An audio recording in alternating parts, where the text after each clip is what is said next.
Finally, the third part of the law of Moses was the social or civil part. Like our own civil laws, this set the ground rules on how people were to interact with one another, resolve disputes, and generally create a stable and harmonious society. If the ceremonial part of the law kept people right with God, then the social part of the law kept people right with each other. The social part of the law also involved instructions on neutral things.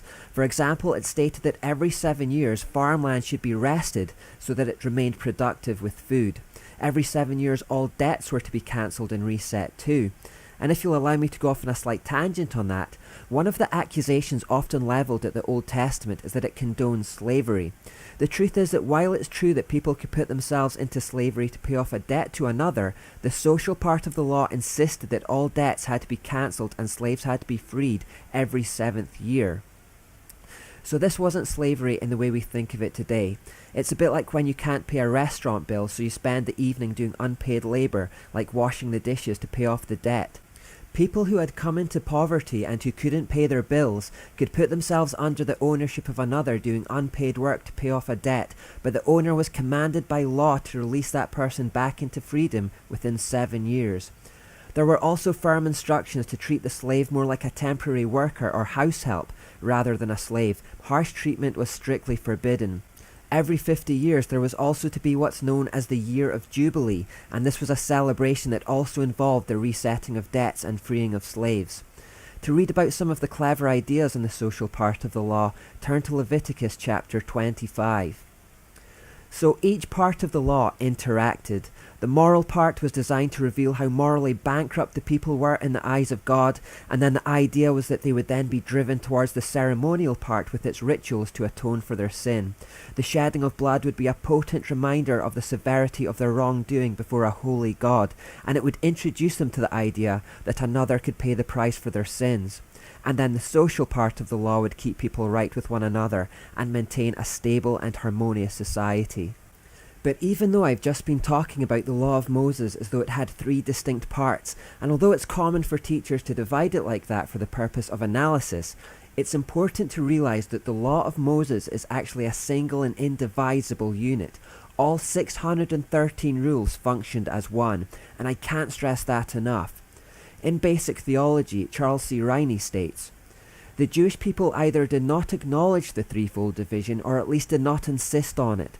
Rather, they divided the 613 commandments of the law into 12 families of commandments, which were then subdivided into 12 additional families of positive and 12 additional families of negative commands. Because there is no division between the types of laws, they actually sit side by side and run on from one another in the Bible. For example, in Leviticus 19:13 we read, 'Do not defraud or rob your neighbour,' which is a moral command against theft.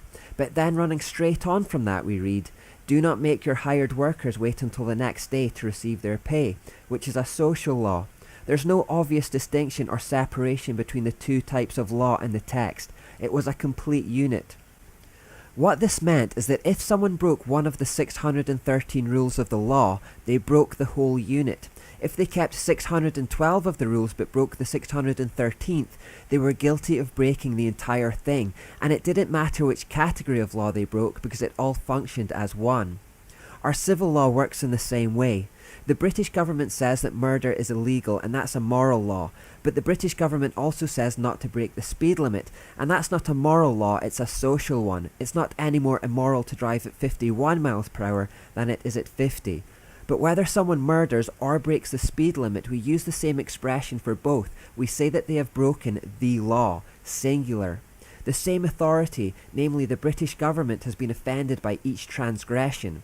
It's the same with the law of Moses. Whichever one of the 613 you broke, whether it be moral or ceremonial or social, it was an offence to the same authority, God. And because of his holiness, God punishes all sin the same way, by death. Now imagine if someone was caught breaking the speed limit and then pleaded their case in front of a human judge by saying, "Well, yes, I was speeding, but I haven't murdered anyone, so I think you should let me off without any punishment." The judge would say, "It's good you haven't murdered anyone, but you have still broken the law, and therefore I have to punish you for the crime you have committed." In other words, you can't atone for breaking one law by keeping all the other laws. If you break one, whichever one it is, you are deserving of punishment. In the same way, the people of Israel couldn't say to God, yes, I have broken one law, but I've kept all the other 612, so I don't deserve punishment. God would say, it's good you've kept 612 of the laws, but I still have to punish you for the one that you have broken. You have still sinned. And under the law of Moses, the punishment for all sin was death. What I'm trying to communicate here is that if there is a law, the only way to fully satisfy it is to keep it perfectly, and if you don't satisfy it to the last detail, you are deserving of punishment. For Israel, all sin meant death, so even keeping 612 of the laws and breaking just one would mean death because of the purity of God. In other words, someone who broke some of the laws was actually in no better shape than someone who broke them all. They would both be under the same curse of death. The Bible says, "Cursed is anyone who does not affirm and obey the terms of these instructions." So if we can be stark about it, the law of Moses actually put everyone under a curse of death, because literally not a single person could keep all of the 613 rules perfectly. Here's another way of looking at it. If you take an exam and the pass mark is 50%, it doesn't matter whether you get 49% or 4%. Both grades will cause you to fail. The person getting 49%, although they are closer to the pass mark, actually has no advantage over the person who only got 4%. Both have failed. Now, God's moral requirement was actually 100% perfection. Even one sin would lead to death, and since no human is capable of perfection, it doesn't matter whether they were quite good, say 99% good or 1% good. Everyone was under the curse of death. This was simply the point of the law of Moses then, to show the people that they fell short of God's perfect moral standard, and that without the sacrificial shedding of blood for their sins, they themselves would die.